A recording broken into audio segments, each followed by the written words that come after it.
खुलुमबाय रायजो राजा नोंथांमोन दिनैहाय आमथिखा पूर्णिमा बाजाराव United forum of X NDFB जेरावबो दिनै केन्डेल सावनाय जादों जिहेतु गाबोन साररन्जन दैमारिनि मोनसे कट गानांगौ बेल मोननायनि बिनि थाखाय जेरावबो उदालगुरियानो होन बाक्सायावनो होन जेरावबो केन्डेल सावदों जों बेखौसो एसे बबे डिस्ट्रिक्टनि केन्डेल सावनाय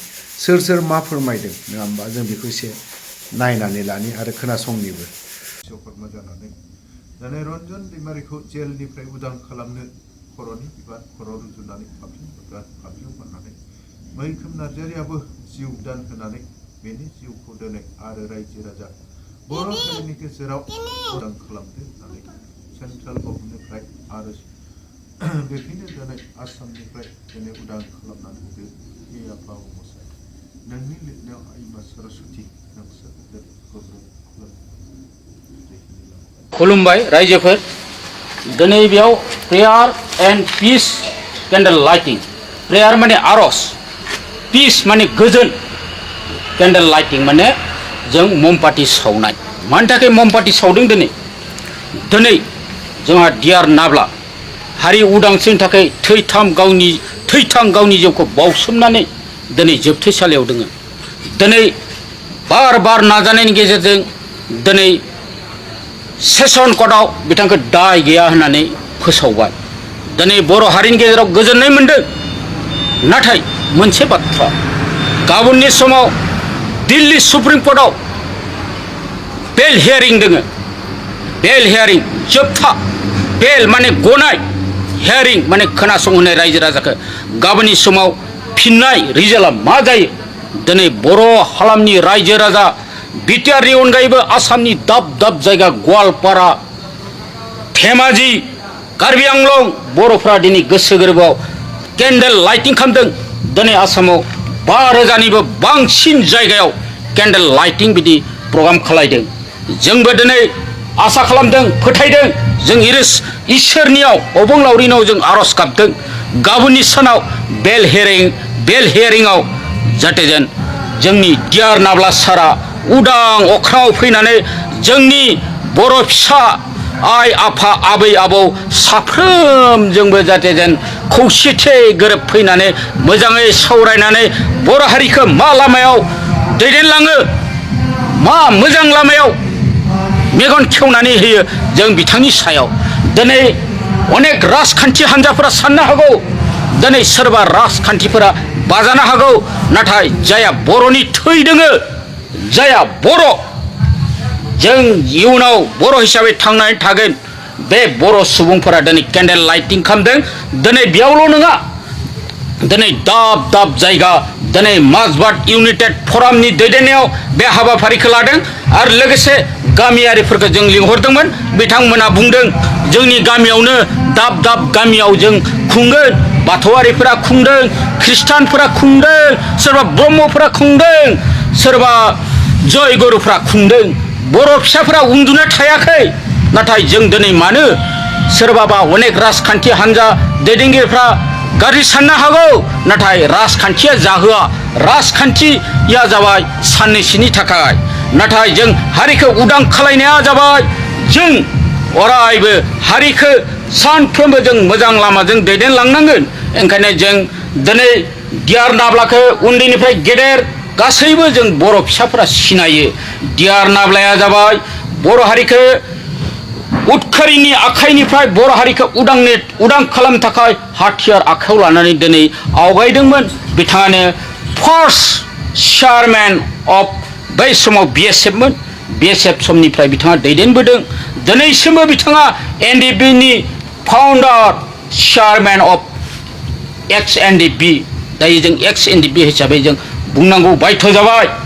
दिनै जों फोथायदों अबंलावरि आफा इसोर आनान गसाइनाव जों आरज गाबदों गाबोननि समाव बिथाङा उदां जागोन ओंखायनो आं खावलायदों रायजो राजा नोंथांमोनाबो दिनै केन्डेल लाइटिंआव फैनो हायाब्लाबो गावनि उन्दुनायनि सिगां जानायनि सिगांब्लाबो आफा इसोर आनान गसाइनियाव आरज गाबगोन होननानै आं फोथायदों गोजोन मोनाबिलिनि बयनिसिमबो आंनि गोसो गोरबोनिफ्राय अननाय आरो सिबिनायखौ बावग्रोनाय थाबाय। दायो आङो दिल्ली थांगासिनो दङ। थांनायनि गुबै जाहोनानो जाहैबाय गाबोनहाय मानगोनां रन्जन दैमारि सारजों लोगोसे रिपिकां सार, जोंखां सार, आवगाय बिथां, खोरोमसार बिथां आरो राजु सरकार बिथांमोननि CBI-नि सुप्रिम कर्टआव हियारिं दङ। दा बेखौ मा रिजाल्ट फैयो बेनि सोमोन्दै खोनासंनो थाखाय दायो आं थांगासिनो दङ। आंजों लोगोसे मानगोनां मेडाम अनजालि आरो जोंनिनो सिगांनिफ्रायनो नांथाबबोबाय थानाय एडभकेट मानगोनां मानस सरनिया सार। दा दिनैहाय जेरैबायदि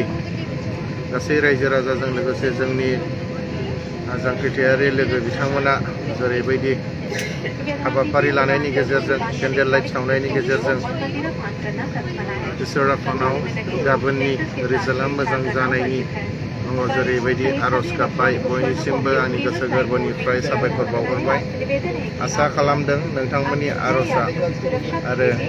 आर'जआ खोनासंजागोन आरो जोंखौ इसोरा बोर होगोन आरो गाबोननि रिजाल्टखौ मोजां खालामगोन होननानै जायखिजाया मोजां रिजाल्ट मोनगोन होननानै आंहाबो फोथायनाय दङ। बेनि थाखायनो दिनै जोङो दिल्लीयाव फैबाय थादों। जायखिजाया गाबोन 11थासिमाव रिजाल्टखौ मोनगोन होननानै जोङो मिजिं थिदों आरो मोननायजों लोगोसे निस्सय नोंथांमोननोबो आङो फेसबुकनि गेजेरजों नोंथांमोननो फोरमायहरनाय जागोन। बयनिसिमबो गोजोन मोनाबिलि, गोजोन्थों। नभेम्बरनि 29 खालार 2024 मायथाइनि जों दिनैहाय 29 खालारावहाय जों दिनै केन्डेल लाइटिंनि हाबाफारि लादों तामुलपुर डिस्ट्रिक्ट XNDP इउनिटेड फर्म हिसाबैहाय। बे केन्डेल लाइटिं लानायनि जाहोनानो जाहैबाय गाबोन 20 खालारावहाय नभेम्बरनि जोंनि NDP गायसनगिरि मानगोनां रन्जन दैमारि सारनि सुप्रिम कर्टनि हियारिं दङ। बेनि थाखाय जोङो दिनैहाय केन्डेल लाइटिं लानायनि जाहोनानो बेनो जाहैबाय सारनि जाहाथे हियारिंआ जाहाथे मोजां फिथाइ मोनो, बेनि थाखाय जों दिनै इसोरनियाव आर'ज गाबदों। XNDP जानानैहाय बेनिखायनो सारजों लोगोसे जोंनिया XNDP लिडार्स आरो केडार्स गासै 6-7नि जों हियारिं दङ गाबोन सुप्रिम कर्टनि। बेयाव जाहाथे सारमोननि गासैनिबो जुदि रिजाल्टआहाय जाहाथे मोजां फिथाइ मोनो, बेनि थाखाय जों दिनै XNDP इउनिटेड फर्मनि तामुलपुर डिस्ट्रिक्ट जानानै जों दिनैहाय केन्डेल लाइटिंनि हाबाफारिखौ लानाय जादों। बेवहाय जाहाथे सारमोननि हियारिंनि फिथाइया जाहाथे मोजां फिथाइ जों मोननो हायो, बेनि थाखाय इसोरनाव जों आर'ज गाबनाय जाबाय आरो बेखिनियानो। बेनिफ्राय जाहाथे जों तामुलपुर डिस्ट्रिक्टनि XNDP इउनिटेड फर्म जानानै जों खावलायगोन जे तामुलपुर डिस्ट्रिक्टआव थानाय जाखिनि बर' माहारिनि फिसाफोर दङ, जाहाथे इसोरनाव आर'ज गाबफायो जोंजों लोगोसे, बेखौ रायजो राजानिसिम जों खर' गंग्लायै आर'ज गाबनाय जाबाय। Thank you. इउनाइटेड फराम अफ XNDP-आ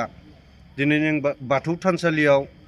दिनै गाबोननि 29/11/2024 बे 24आव जोंहा मोनसे हियारिंनि डिआर नाब्ला सारनि हियारिं दङ सुप्रिम कर्टआव।